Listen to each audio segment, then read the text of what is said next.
इन सब पर सवाल उठाने वाले आप और मैं कौन हूँ? ये लूटे हुए पैसों से करोगे तुम भंडारा? किसी की फीलिंग के साथ खेलने का हक किसने दिया तुमको? जब दे नहीं सकते तो मांगने का क्या अधिकार है? इतनी पवित्र जगह पर पाप करने गए हो तुम लोग। हर हर महादेव मेरे सारे भाइयों को, और जो भी लोग मेरा ये वीडियो देख रहे हैं, मुझे ये नहीं पता कि ये वीडियो खत्म होने के बाद आप मेरे को क्या कुछ बोल के जाओगे, या हर हर महादेव बोल के जाओगे या फिर मुझे अपशब्द बोल कर जाओगे, मुझे नहीं पता। मेरे अंदर जो भड़ास है वो मैं बोल के रहूँगा। मेरे को जो भी बातें पता लगती है मैं उसके बारे में दिल खोल कर बोलता हूँ, क्योंकि कहीं ना कहीं मुझे वो डीएम आते हैं, मैसेज आते हैं और बोलते हैं कि यार आप इनके बारे में क्या कहना चाहते हो। तो मेरी अपनी सलाह अलग होती है, सबका पीओवी अलग अलग होता है। मेरा पीओवी क्या है, क्या लेकर बैठा हूं मैं, आज उसके बारे में बात करेंगे। आज बात करेंगे महाकुंभ के बारे में। महाकुंभ का नाम सुनते ही आपके दिमाग में सारी चीजें क्लिक हो गई होगी। जो भी तक आपने शॉर्ट्स देखे होंगे, रील देखी होगी, वीडियोस देखी होगी, ये क्यों हो रहा है, कैसे हो रहा है, कब तक चलेगा और कब कितने सालों बाद हो रहा है, ये सब पे मैं डिस्कशन नहीं करूंगा। क्योंकि क्या है, ये स्टार्ट होने के बाद काफी कुछ लोगों ने कंटेंट बना बना के डाल दिए हैं। मेलों का मेला, महाकुंभ, महासंगम, जो कि आप जानते हैं प्रयागराज में भरा हुआ है। अब वहां पर जाना ही बड़ी बात है। मेरा कहने का मतलब ये है कि वहां करोड़ों की संख्या है और वो इतनी अभी पावन धरती, पवित्र धरती है हमारे सनातन धर्म के लिए, कि वहां पर जाने मात्र से आदमी के पाप धुल जाते हैं। और जो वहां पर नहा के आ रहा है, पता नहीं कितनी पीढ़ियों बाद वापस वो मेला भरेगा, वापस महाकुंभ लगेगा। लोग अपनी श्रद्धा के अनुसार वहां जा रहे हैं, लेकिन इन लोगों के बीच में कुछ अधर्मी भी जा रहे हैं और कुछ पाप करने जा रहे हैं। कुछ तो धुलने जा रहे हैं और कुछ पाप करने जा रहे हैं। ऐसी कहानी मुझे दिखी एक बाबा की, जो कि बाबा है हमारे कांटे वाले बाबा, और उनके पीछे पड़ गए कुछ लोग। अब एक बात बताओ मुझे कि आप वहां पर लोगों का प्रमाण लेने गए हो, या खुद के पाप धोने गए हो, या फिर आप वहां पर अपने धर्म के हिसाब से अपने मन की शांति के लिए आप वहां गए हो, या लोगों को पर्दाफाश करने गए हो? अब एक बाबा है, उनकी तपस्या है। सब बाबा की अपनी अपनी तपस्या होती है। ऐसा तो है नहीं कि सब बाबा जिस तरीके से उनको मन से शांति मिल सके, वो अपने ईश्वर से खुद को मिला सके, वो हर कोशिश करते हैं। किसी ने तपस्या की है, अलग अलग तपस्या की है सबने। किसी ने हाथ खड़ा करने वाली तपस्या की है, किसी ने मिट्टी लपेट के रखने वाली तपस्या की है, किसी ने खड़े रहने वाली तपस्या की है। सबकी अपनी अपनी तपस्या है। किसी ने कांटों में लेटने वाली तपस्या की है। इन सब पर सवाल उठाने वाले आप और मैं कौन हूं? कौन है हम लोग जो इन चीजों पर सवाल उठा रहे हैं? ये क्या तरीका है कि आप वहां जा रहे हो और एक एक आदमी का पर्दाफाश करने के लिए लगे हो? अभी सारी चीजें छोड़ते हो और मैं कुछ फोकट लोगों को दिखाता हूं जो महाकुंभ में जाकर कर क्या रहे हैं। देखो एक बार। जमा कराओ ये। एक बाबा है जिनको सारे लोग ग्रुप बनाकर प्रताड़ित कर रहे हैं और उनसे बोल रहे हैं आपने जितना भी पैसा भी बटोरा है वो हमको दो, हमको दो। भाई क्यों मांग रहे हो तुम? उस पैसे पे तुम्हारा क्या हक है? जब दे नहीं सकते तो मांगने का क्या अधिकार है? क्या अधिकार है तुम लोगों को? दो। मैं सिक्के को नोट में कन्वर्ट करके दे रही हूँ, जल्दी। ये दीदी बोल रही है कि सिक्कों को नोट में कन्वर्ट करके देती हूँ। कौन से बैंक से है तू? इस महाकुंभ में किसने तुझे परमिशन दी कि किसी भी आदमी के पैसे तू ले? किसने दी है तुमको ये परमिशन? अरे यार, 1 रुपया तुम किसी को दान नहीं दे सकते तो लेने का क्या अधिकार है? एक बाबा है, अपनी तपस्या कर रहे हैं, कांटे में लेटे हुए, किसी की चोरी नहीं कर रहे, किसी की जेब नहीं काट रहे, कुछ और काम नहीं कर रहे। फिर तुमको क्या अधिकार है उनसे बात करने की, उनका पर्दाफाश करने की? ये क्या पर्दाफाश है? जब तुमको कंटेंट नहीं मिल रहा, पहले तो कांटे वाले बाबा करके उनको तुम कंटेंट बना देते हो। फिर उसके बाद जब कंटेंट खत्म हो जाता है तो तुमको क्या लगता है कि उनका पर्दाफाश करेंगे और ये नकली में लेटे हुए हैं, ऐसे लेटे हुए हैं, ये सब साबित करके तुम उनको झुठला साबित कर दोगे और इससे तुम्हारा एक कंटेंट तैयार होगा। है जल्दी लाओ। सिक्के हैं आपके पास तो मैं नोट में कन्वर्ट करके दे रही हूँ 2 मिनट के अंदर।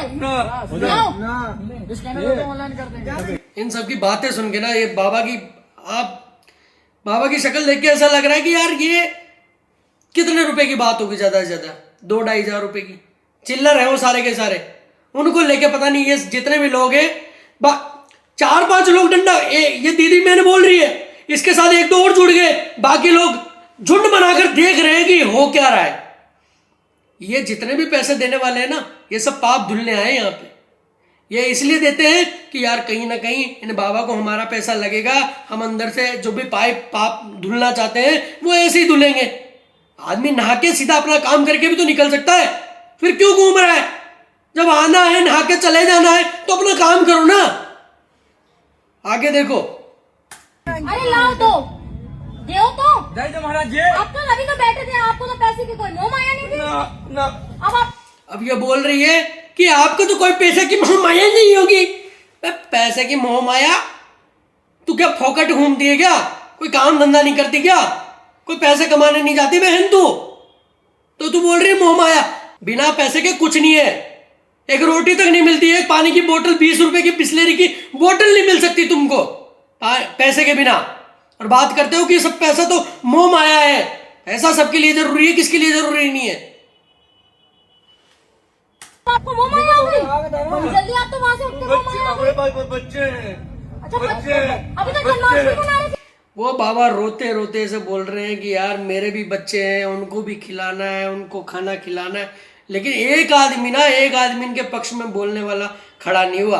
और ये खड़े हैं कहाँ? महाकुंभ की धरती में खड़े हैं।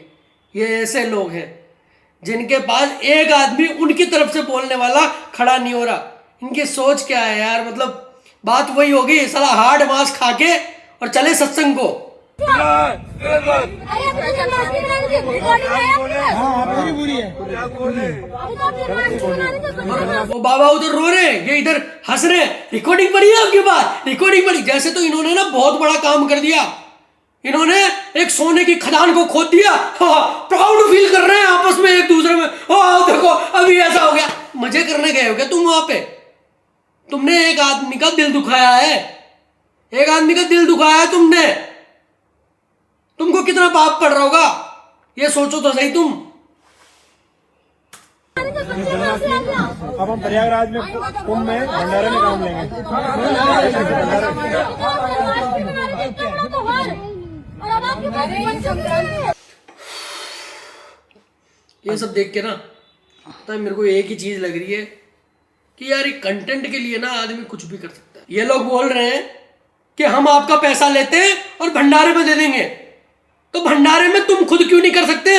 बाबा का पैसा ही क्यों चाहिए तुमको? तुम अपनी तरफ से भी तो ज्ञान दान कर सकते हो, भंडारा करवा सकते हो। ये तुमको लूटे, अगर ये बाबा पैसे लूट रहे हैं तो तुम क्या कर रहे हो? तुम तो इनसे बड़े लूटे रहे हो। अब इसको क्या देखें यार, इसे देखने से कोई मतलब ही नहीं है। ऐसे ऐसे लोग हैं, इनके लिए तो वही बाबा ठीक है जो इनको चिमटा से मार रहे हैं ढंग से, जो इनको उठा उठा के पटक रहे हैं, मार रहे हैं। यार मीडिया और ये इन लोगों का काम ये हो। मैं ये नहीं कह रहा कि सारी मीडिया खराब है भाई। वहां पे जितने भी लोग हैं ना, उन्होंने अच्छी चीजें भी दिखाई है, अच्छी बातें भी बताई है। मैं यही चाहता हूं कि ये हमारा धर्म है, अपनी चीज को और अच्छा दिखाना, ये हमारा कर्तव्य है। अपने धर्म को, अपने माँ बाप को कौन बुरा बोलता है यार? जैसे अपने माँ बाप को, अपने घर वालों को कोई बुरा नहीं बोलता दूसरे लोगों के सामने, वैसे ही सनातन धर्म तुम्हारा अपना धर्म है। तुम इसके बारे में कैसे गलत बोल सकते हो, या इनके लोगों के बारे में कैसे गलत बोल सकते हो?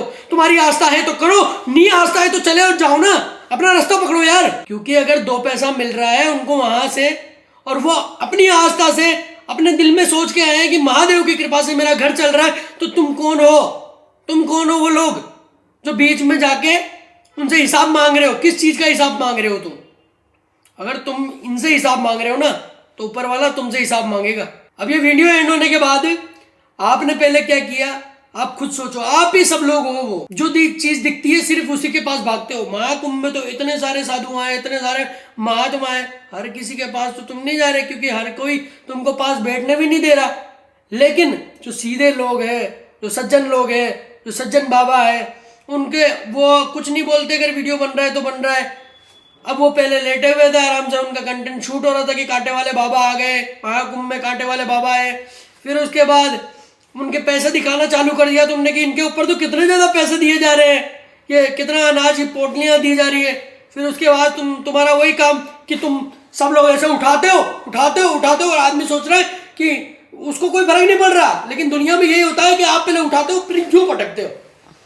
एंड यही होता है किसी भी चीज का, आप लोग जो कंटेंट बनाते हो कि अब बाबा का पर्दाफाश करें, इससे क्या हुआ, अब वो बाबा महाकुंभ छोड़कर चले गए। मुझे इतना बुरा लगा कि यार आदमी अगर कुछ किसी के लिए कर नहीं सकता ना, तो कम से कम ये चीज मत करो यार। अब मैंने अपनी टीम को बोला है कि उन बाबा के बारे में अगर पता चले तो बताना, अगर आपको किसी को उन बाबा के बारे में कुछ पता हो तो अपने कमेंट में मैसेज ड्रॉप कर देना। हम उनके लिए कुछ करना चाहते हैं, जितनी सेवा हमसे हो पाएगी पूरी प्रयास करेंगे, अपनी पूरी कोशिश करेंगे उनकी मदद करने की। एक रास्ते चलते भी कोई एक आदमी गिर जाता है, कीचड़ में गिर जाता है, तो सब लोग उस पर हंसते हैं। उन सब लोगों का आपस में कोई मेल जोल नहीं है, वो एक दूसरे के कुछ नहीं लगते। अगर उन हंसने वालों के बीच में से भी कोई गिर जाता है तो फिर भी वो सारे लोग उस दूसरे आदमी पे हंसने लग जाते हैं। मतलब ये पूरी दुनिया किसी की सगी नहीं है, ये बस हंसने वाले के साथ हंसने लग जाते हैं। तो बस मैं यही चाहता हूँ कि अगर आप ऐसी चीजें भी देखें, कभी किसी के साथ अन्याय हो रहा है, तो कम से कम आवाज उठाने की दम रखें, तब आप इंसान कहलाओगे, वरना आप में से इंसानियत खत्म हो चुकी है। धन्यवाद।